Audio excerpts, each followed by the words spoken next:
Hello student, welcome to Chaturvedi classes. आज हम start करेंगे क्वेश्चन नंबर 4 एक्सरसाइज 1.1 का। इस क्वेश्चन में वो बोल रहा है कि show that the relation R in R. यहाँ पे जो सबसे पहले हमारे पास ये जो आर शो कर रहा है, ये हमारे रिलेशन आर को शो कर रहा है, और हमारे पास जो ये वाला आर है ये हमारे रियल नंबर्स को शो कर रहा है। मतलब कि जो हमारे पास आर रिलेशन है वो रियल नंबर्स पर बन रहा है। Defined as R is equal to a comma b such that a is less than equal to b. हमारे पास जो ए कॉमा बी है वो रिलेशन इस तरीके से दिया है कि हर एक A is less than equal to B होना चाहिए, किसमें? रियल नंबर में। हमें ये बताना है कि ये रिफ्लेक्सिव हो, ट्रांजिटिव हो, लेकिन सिमेट्रिक ना हो, इस चीज को हमें शो करना है। तो सबसे पहले हम इसकी रिफ्लेक्सिविटी शो करेंगे। जब हम इसकी रिफ्लेक्सिविटी शो करेंगे तो रिफ्लेक्सिव के लिए हमारे पास कंडीशन क्या होती है कि हमारे पास जो ए कॉमा ए है वो हमारा किस में बिलोंग करना चाहिए? आर में बिलोंग करना चाहिए। तो आप कोई भी रियल नंबर अगर उठाते हो तो मैंने आपको स्टार्टिंग में भी बताया था कि हर नंबर, चाहे आप 2 उठाओ, 3 उठाओ, कोई नॉर्मल नंबर भी, रैशनल उठाओ, इरैशनल उठाओ, क्योंकि रियल नंबर हमारे पास रैशनल प्लस इरैशनल नंबर दोनों से बनता है ना। तो यहाँ पे आप 1/2 उठाओ, हर एक नंबर को आप उसके छोटा या बराबर कह सकते हो। स्ट्रिक्टली लेस देन भी नहीं कह सकते और स्ट्रिक्टली ग्रेटर देन भी नहीं कह सकते। इक्वल का साइन अगर लगाए तो हम कह सकते हैं 1/2 is less than equal to 1/2 and 1/2 is greater than equal to 1/2 हम कह सकते हैं हर एक नंबर के लिए। 2 is less than equal to 2 भी कह सकते हैं और 3 is greater than equal to 3 भी कह सकते हैं। हर एक नंबर अपने आप से छोटा या बराबर होता है या बड़ा या बराबर होता है। तो हमारे पास ये हर रियल नंबर के लिए कंडीशन क्या हो जाएगी? सेटिस्फाइड हो जाएगी। तो हम यहाँ पे बोल देंगे yes it is reflexive for all the real number, for all real number. ठीक है, फिर इसके बाद जो हमारे पास सेकंड कंडीशन है, सेकंड कंडीशन हमारे पास क्या है? हमारे पास सेकंड कंडीशन आती है सिमेट्री की कंडीशन। जब हमारे पास सिमेट्री की कंडीशन आती है तो हम वो क्या बोलते हैं? हमारे पास क्या होनी चाहिए? मिरर इमेज होनी चाहिए। मतलब अगर हमारे पास ए कॉमा बी बिलोंग कर रहा है हमारा आर में, तो ये इम्प्लाई करता है कि हमारा बी कॉमा ए भी क्या होना चाहिए? बिलोंग करना चाहिए, किसमें? आर में बिलोंग करना चाहिए। अब इस कंडीशन को हम जब देखेंगे तो हम ये बोलेंगे कि हमारे पास कोई भी हमने 2 नंबर उठाए, मान लो अगर मैंने यहाँ पर ए उठा लिया 2 और बी मैंने उठा लिया यहाँ पर 3 उठा लिया। तो यहाँ पर इस कंडीशन के लिए अगर मैं ए कॉमा बी देखूं, है ना, तो ए कॉमा बी हमारे पास क्या शो कर रहा है कि 2 is less than equal to 3। तो ये तो 3 सही है कंडीशन। लेकिन अगर मैं इसको उल्टा कर दूं, तो मैंने इसको बी कॉमा ए लिया, तो बी कॉमा ए के लिए क्या हो जाएगा? 3 is less than equal to 2। तो जब मेरे को एक नंबर ऐसा मिल गया जिसके लिए कंडीशन सेटिस्फाइड नहीं हो रही है, गलत हो रहा है, तो मैं बोल देती हूँ उसी जगह पर कि ये प्रॉपर्टी सेटिस्फाई नहीं होगी पूरे सेट के लिए। तो यहाँ पर ये बोल देंगे हम इट इज नॉट सिमेट्रिक। अगली कंडीशन हमारे पास आती है किसकी? ट्रांजिटिविटी की कंडीशन आती है। तो ट्रांजिटिविटी की कंडीशन जब हम चेक करेंगे तो ट्रांजिटिविटी की कंडीशन के लिए हमें 3 नंबर्स लेने पड़ते हैं।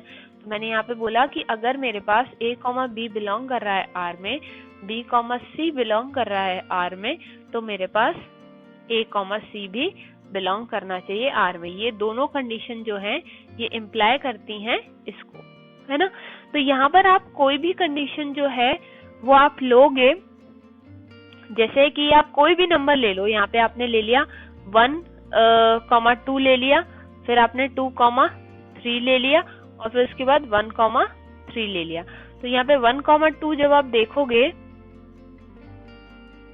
यहाँ पे आपने जब 1,2 देखा, ए कॉमा बी देखा, तो ये कंडीशन क्या बोल रही है? 1 is less than equal to 2। ठीक है, और आपने फिर 2,3 देखा तो आपने इससे बोला कि 2 is less than equal to 3। फिर इसके बाद जब आपने 1,3 लिया तो ये भी कंडीशन क्या कह रही है? 1 is less than equal to 3, है ना। ऐसे आप कोई भी नंबर लोगे रियल नंबर में से, आप किसी भी तरीके का नंबर उठा लो, कोई भी आप ए कॉमा बी का पेयर बनाओगे और बी कॉमा सी का पेयर बनाओगे, वो हमेशा इम्प्लाई करेगा ए कॉमा सी को। ये दोनों कंडीशन इस कंडीशन को हर नंबर के लिए सेटिस्फाई कर, हर रियल नंबर के लिए ये कंडीशन सेटिस्फाइड होगी। तो हम यहाँ पर बोल देंगे yes it is transitive, yes it is transitive for all the real number.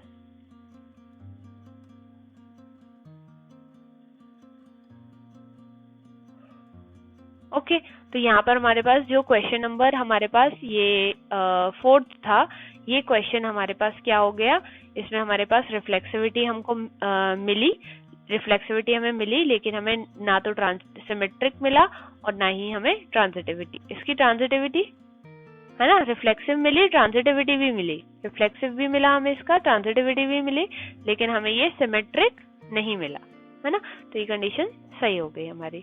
इसके बाद अगला क्वेश्चन पे आते हैं। हमारे पास जो अगला क्वेश्चन है हमारे पास 5th क्वेश्चन। 5th क्वेश्चन है हमारे पास, check whether the relation R in R. हमारे पास जो आर रिलेशन है, ये जो आर है ये हमारे पास रिलेशन को शो कर रहा है, और हमारे पास ये जो आर है ये हमारे पास रियल नंबर्स को शो कर रहा है। ठीक है, ये हमारा डिफाइंड है किस पे, इस तरीके से डिफाइंड है कि R is equals to a comma b such that a is less than equals to b का क्यूब। ये हमको बताना है कि ये हमारे पास रिफ्लेक्सिव भी हो, सिमेट्रिक भी हो और हमारे पास ट्रांजिटिव भी हो, है ना। इस कंडीशन को हमें तीनों सेटिस्फाइड कराने हैं। तो इसके लिए हमने क्या किया, यहाँ पर हम यहाँ पे पेयर ले लेंगे इसके। जब हमने यहाँ पे इसके पेयर लिए तो सबसे पहले हम इसकी कंडीशन चेक करेंगे, किसकी, रिफ्लेक्सिविटी की कंडीशन चेक करेंगे। तो रिफ्लेक्सिव की कंडीशन में हम यहाँ पर अगर मैंने कोई भी a उठाया, मान लो मैंने a उठा लिया 2, है ना, तो 2 is less than equals to 2 का क्यूब। इसके लिए तो ये कंडीशन सेटिस्फाई हो जाएगी क्योंकि 2 is less than equals to 8, ये तो सही है। लेकिन अगर मैंने a की जगह पर 1/2 उठाया, क्योंकि ये रियल नंबर के लिए है तो रियल में तो सारे आ रहे हैं, लेकिन अगर मैंने a की जगह 1/2 उठाया तो क्या हो जाएगा, 1/2 is less than equals to 1/2 का होल क्यूब, जो कि इम्प्लाई कर रहा है 1/2 is less than equals to 1/8 is less than equals to 1/8, जो कि गलत है। 1/2 is less than equals to 1/8 नहीं होता है। तो इसके लिए तो ये वाली कंडीशन हमारी रिफ्लेक्सिविटी की कंडीशन सेटिस्फाई नहीं हो रही है, तो हम यहाँ पे बोल देंगे कि it is not reflexive for all the real number, not reflexive for all real number.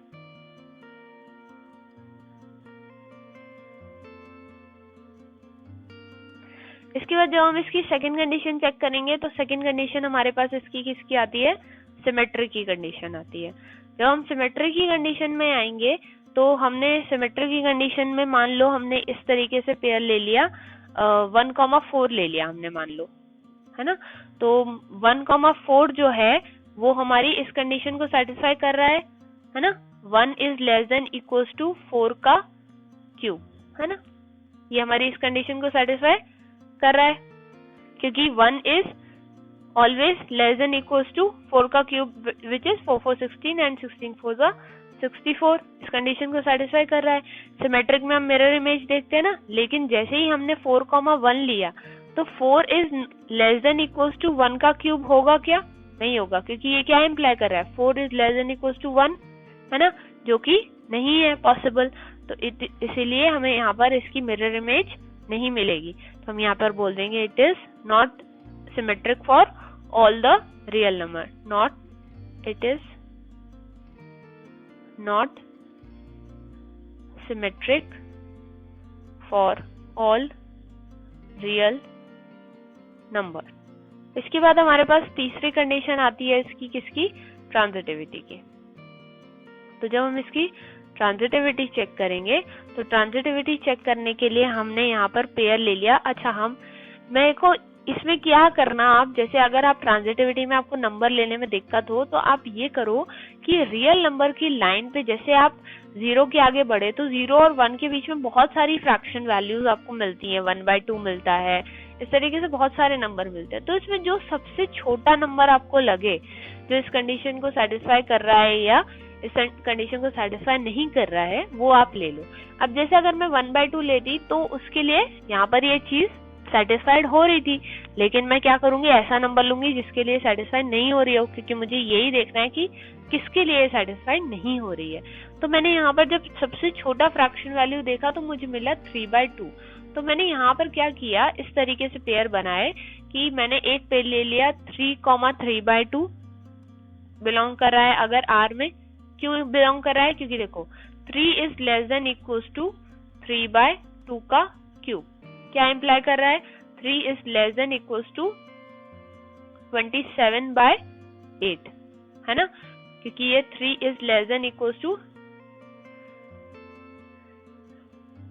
जब आप इसे डिवाइड करोगे तो यहाँ पर जो वैल्यू आएगी वो आपकी क्या आ जाएगी 3 से, क्योंकि ये देखो आप 8 से डिवाइड करोगे इसको, 8 3 जा 24, तो यहाँ पे 3 पॉइंट समथिंग कुछ बनेगा, है ना, तो यहाँ पर ये वैल्यू क्या हो जाएगी, बड़ी हो जाएगी 3 से, तो यहाँ पर ये कंडीशन सेटिस्फाई इस नंबर के लिए हो रही है। अगला मैंने पेयर बनाया है इसका 3, 2, 6, 5 से, ये भी मेरा आर में बिलोंग कर रहा है। क्यों कर रहा है बिलोंग आर में, क्योंकि 3/2 का जो 3, अगर मैं 3/2 लेती हूँ तो 3/2 is less than equals to 6/5 whole raised to power cube. कैसे, देखो जो मेरे पास 3/2 है वो लेस देन इक्वल्स टू मेरे पास 216/125, है ना। जब आप इसको डिवाइड करोगे तो यहाँ पर ये जो वैल्यू बनेगी आपके पास, वो आपके पास बनेगी ये 1 पॉइंट समथिंग। तो यहाँ पर 3/2 जो है आपके पास, वो तो आपके पास बन रहा है कितना,